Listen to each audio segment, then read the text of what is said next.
ये एक जे shaped organ होता है और ये हमारे पास अगर हम इसकी एनाटॉमिकल पोजीशन देखें तो इसके दो सरफेसेस होते हैं, एक एंटीरियर सरफेस जो कि हम सुपीरियरली रखते हैं और पोस्टीरियर सरफेस जो कि हम एंटीरियरली रखते हैं।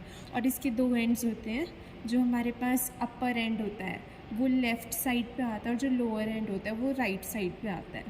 फिर इसकी लोकेशन अगर हम देखें तो ये प्रेजेंट होता है एपिगेस्ट्रिक, अम्बलाइकल और लेफ़्ट हाइपोकॉन्ड्रियाक रीजन्स में। फिर इसकी शेप स्टमक एक जे शेप्ड ऑर्गन है और पोजीशन हमने इसकी देख ली। और ये डिपेंड करता है कि कैसे कैसे लंबे लोगों में अलग तरह का शेप होती है, छोटे लोगों में अलग तरह की शेप होती है। फिर आगे कैपेसिटी एट बर्थ 30 मिलीलीटर्स होती है, उसके बाद एट पुबर्टी 1 लीटर्स होती है और उसके बाद अडल्ट में 1.5 to 2 लीटर्स होती है। फिर इसके अगर हम एक्सटर्नल फीचर्स देखें तो यहाँ पे दो एंड्स होते हैं, दो बॉर्डर्स या फिर दो कर्वेचर्स होते हैं और दो सरफेसेस होते हैं। सबसे पहले दो ऑरिफिस या फिर दो एंड, तो दो एंड्स, दो सरफेसेस और दो बॉर्डर्स या फिर दो curvatures.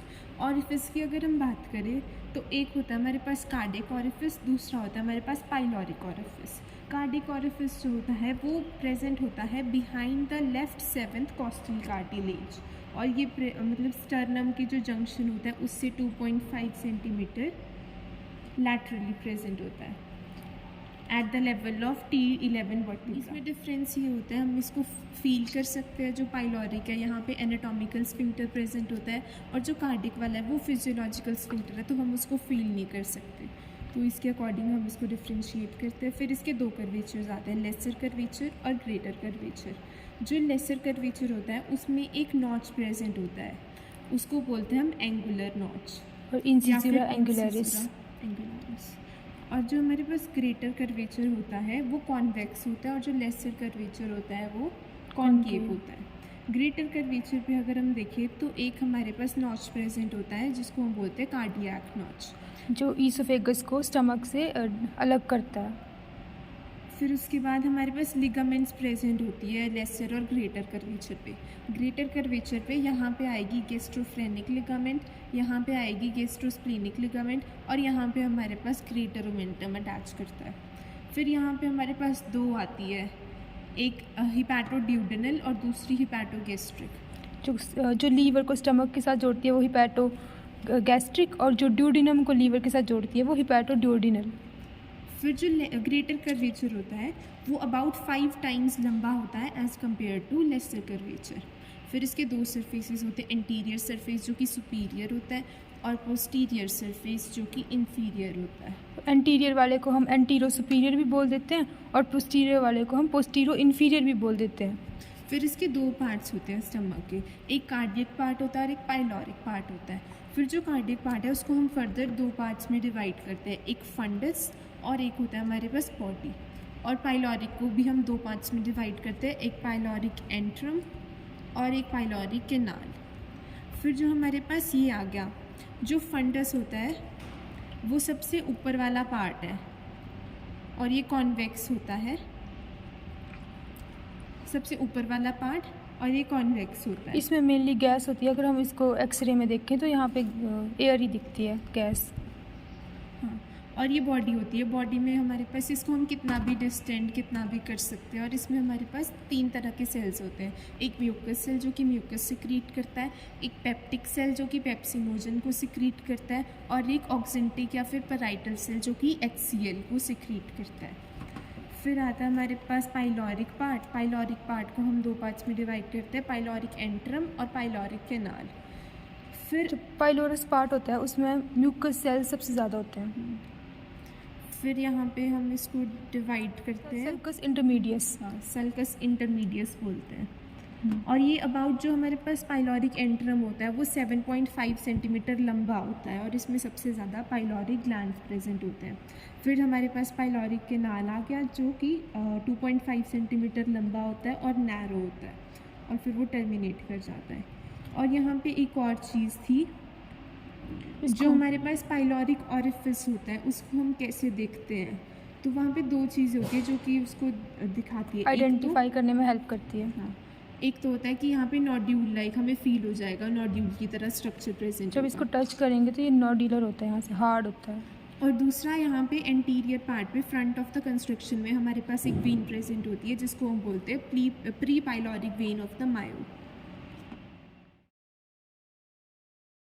Relations of the stomach, दो तरह के रिलेशंस होते हैं, एक पेरिटोनियल रिलेशन होता है और एक विसरल रिलेशन होता है। पेरिटोनियल रिलेशन कर्वेचर्स पे अटैच्ड होते हैं, स्मॉल लेसर कर्वेचर और ग्रेटर कर्वेचर। ग्रेटर कर्वेचर में हमने देखा कि गैस्ट्रोफ्रेनिक होता है, गैस्ट्रोस्प्लेनिक, फिर गैस्ट्रोस्प्लेनिक होता है, यहाँ पे ग्रेटर ओमेंटम होता है। फिर यहाँ पे हमारे पास एक हिपैटोड्यूडेनल होता है जो कि लिवर और यहाँ पे हिपैटोगैस्ट्रिक जो लीवर और स्टमक को, और यहाँ पे नीचे हिपैटोड्यूडेनल जो कि ड्यूडिनम और लीवर को जोड़ता है। फिर उसके बाद हमारे Lesser पास एक omentum. बेयर एरिया आता है। बेयर एरिया होता है जहाँ पे हमारे पास कोई भी पेरिटोनियम अटैच नहीं होती है, तो ये वहाँ पे होता है जहाँ पे जो स्टमक है वो डायरेक्टली डायफ्राम के कांटेक्ट में आता है। तो गैस्ट्रोस्फ्रेनिक लिगामेंट की पीछे वाली साइड यहाँ पे आ जाएगा हमारे पास bare area of the stomach. फिर आते हैं हमारे पास विसरल रिलेशन। सबसे पहले इंटीरियर सरफेस पे अगर हम देखें तो हमारे पास आता है सबसे पहले डायफ्राम। 3 पार्ट्स में डिवाइड करते हैं, फर्स्ट, सेकंड और थर्ड। फर्स्ट पार्ट में हमारे पास आ जाता है डायफ्राम और लिवर। सेकंड पार्ट में आते हैं हमारे पास रिब्स, मतलब 7th 8th और 9th 6 to 9th rib। 6th to 9th rib. और जो थर्ड पार्ट होता है उसमें कोई भी अटैचमेंट नहीं होती है, बस मसल्स होती है एब्डोमेन की। फिर हमारे पास पोस्टीरियर रिलेशंस आते हैं जिसको हम स्टमक बेड बोलते हैं। अब इसमें हमारे पास आ जाएंगे डायफ्राम,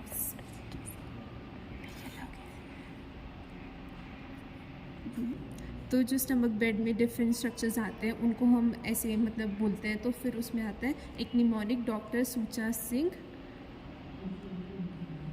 साइनिंग टू LLP, जो कि मेरा निमोनिक है, और सोनाली का कुछ और है। तो मैं अपने doctor Sucha Singh kills patient मर्शियसली, मेरा ये है। हाँ, तो इसमें आ जाता है हमारे पास diaphragm, spleen, splenic artery, splenic flexure of the colon. फिर आता है ट्रांसवर्स मीजोकोलोन, ट्रांसवर्स कोलोन आता है, ट्रांसवर्स मीजोकोलोन आता है। फिर left kidney, left suprarenal gland और पेनक्रियाज। तो वो ये पोस्टीरियर सरफेस पे होते हैं। जो स्प्लीन होता है उसको ना कभी कभी इंक्लूड करते हैं, कभी नहीं करते हैं, क्योंकि जो स्प्लीन होता है ना वो ग्रेटर सैक से सेपरेटेड होता है स्टमक से, और बाकी जितने भी स्ट्रक्चर्स हैं वो लेसर सैक से सेपरेटेड होते हैं। तो अगर हम देखें तो यहाँ पे हमारे पास सबसे पहले आएगा और ट्रांसवर्स कोलोन, फिर यहाँ पे आ जाएगा ट्रांसवर्स मीजोकोलोन, फिर यहाँ पे हमारे पास आएगा पेनक्रियाज, यहाँ पे पेनक्रियाज आएगा, यहाँ से सीलियाक ट्रंक स्प्लीनिक आर्टरी देती है तो वो वैसे रन करती है। फिर यहाँ पे होगा स्प्लीन, यहाँ पे स्प्लीन, यहाँ पे लेफ्ट किडनी, यहाँ पे लेफ्ट सुप्रारीनल ग्लैंड, और यहाँ पे splenic flexure of colon. Arterial supply of the stomach अगर हम देखें तो यहाँ पे एक सीलियाक ट्रंक होता है जो कि मेन आर्टरी होती है, वो डिफरेंट ब्रांचेस देती है और वो सप्लाई करती है स्टमक को। अगर हम स्मॉलर लेसर कर्वेचर की बात करें तो उसमें 2 आर्टरी सप्लाई करती है, राइट गैस्ट्रिक और लेफ्ट गैस्ट्रिक। जो सीलियाक ट्रंक है वो डायरेक्ट ब्रांच देगा लेफ्ट गैस्ट्रिक, जो कि यहाँ पे सप्लाई करेगी left part of the lesser curvature को। फिर जो हमारे पास सीलियाक ट्रंक है वो एक देती है common hepatic artery. Common hepatic 2 parts में डिवाइड होती है, एक होती है गैस्ट्रोड्यूडेनल और दूसरी होती है हमारे पास प्रॉपर हिपैटिक आर्टरी। जो गैस्ट्रोड्यूडेनल है वो राइट गैस्ट्रिक आर्टरी की ब्रांच देगी, जो कि यहाँ पे right part of the lesser curvature को सप्लाई करती है। फिर सीलियाक ट्रंक एक और ब्रांच देता है स्प्लीनिक आर्टरी, जो कि पोस्टीरियर सरफेस के थ्रू रन करके यहाँ पे पहुँचती है ग्रेटर कर्वेचर पे। फिर वो 2 ब्रांचेस देती है, एक तो देती है वो लेफ्ट गैस्ट्रो एपिप्लोइक और कुछ वो स्मॉल गैस्ट्रिक ब्रांचेस देती है जो कि यहाँ पे सप्लाई करती है। और वो स्प्लीनिक आर्टरी फिर स्प्लीन में चली जाती है, स्प्लीन के हाइलम में। और फिर जो यहाँ पे गैस्ट्रोड्यूडेनल जो दी थी सीलियाक ट्रंक ने दी थी कॉमन हिपैटिक ने 2 दी थी, एक थी प्रॉपर हिपैटिक और दूसरी थी गैस्ट्रोड्यूडेनल। जो गैस्ट्रोड्यूडेनल आर्टरी है उसने यहाँ पे जाके दी राइट गैस्ट्रो एपिप्लोइक आर्टरी, जो कि ग्रेटर कर्वेचर के राइट पार्ट को सप्लाई करेगी। तो ये हमारे पास आ गया arterial supply of the heart, stomach.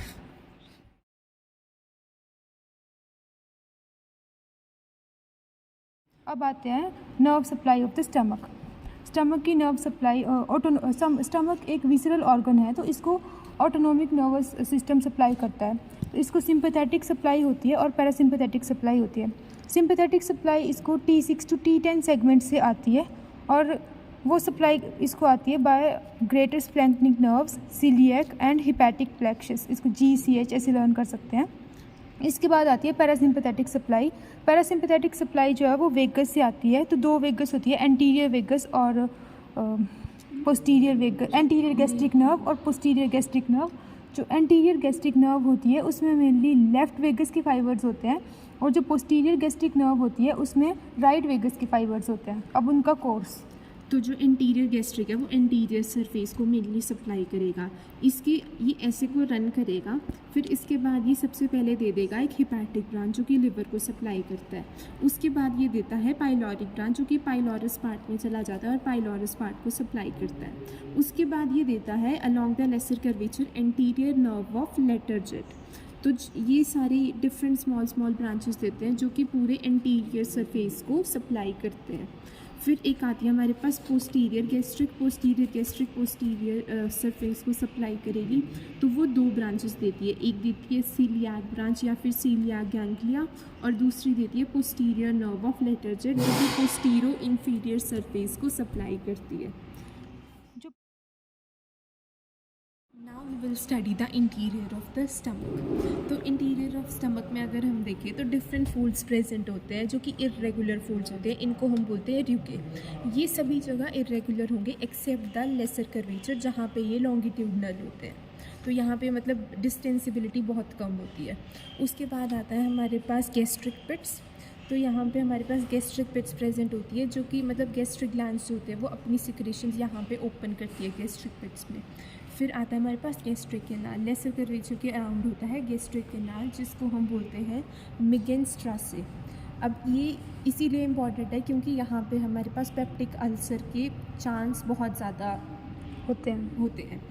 अब ये क्यों होते हैं? क्योंकि जो भी हमारे पास फ्लूइड आएगा वो यहाँ पे डायरेक्टली इसके कांटेक्ट में होता है और ये इंसल्ट फेस करता है बाय द डिफरेंट लिक्विड्स जैसे अल्कोहल या फिर कोल्ड ड्रिंक्स वगैरह। तो यहाँ पे पेप्टिक अल्सर के चांस बहुत ज़्यादा होते हैं। फिर यहाँ पे आता है हमारे पास ग्रेटर कर्वेचर, क्योंकि ग्रेटर कर्वेचर के अराउंड लिम्फेटिक स्प्रेड सबसे ज़्यादा होता है तो यहाँ पे हमारे पास कार्सिनोमा के चांस सबसे ज़्यादा होते हैं। फिर अब इसके मसल, इसमें 3 लेयर ऑफ मसल्स होती है। सबसे अंदर सबसे डीप होती है ऑब्लिक लेयर, उसके बाद होती है सर्कुलर और सबसे बाहर होती है हमारे पास लॉन्गिट्यूडनल।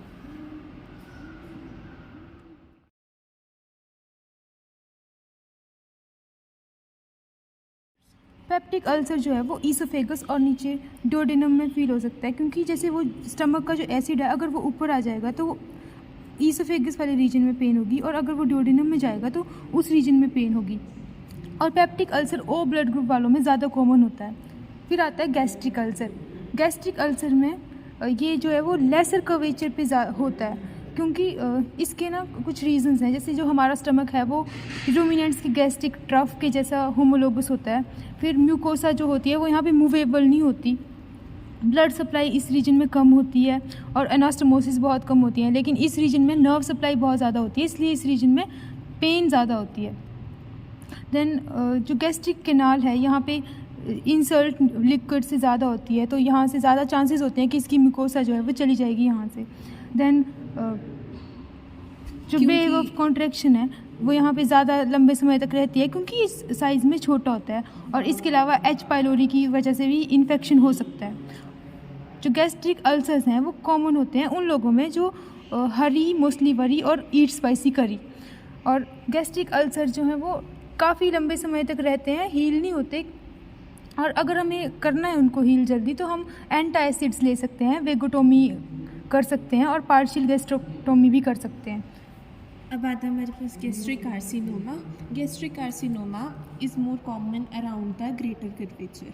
अब ये क्यों होता है? क्योंकि अगर हम देखें तो ग्रेटर कर्वेचर के अलोंग लिम्फेटिक स्प्रेड जो होता है वो बहुत ज़्यादा होता है जिसकी वजह से गैस्ट्रिक कार्सिनोमा बहुत ज़्यादा कॉमन होता है। अब जो मेटास्टेसिस यहाँ पे अगर कार्सिनोमा हुआ तो मेटास्टेसिस जो है वो through the thoracic duct left supraclavicular lymph node तक चला जाएगा, ड्रेन हो जाएगा वहाँ पे जाके, और इसको बोलते हैं हम ट्रॉजियर साइन।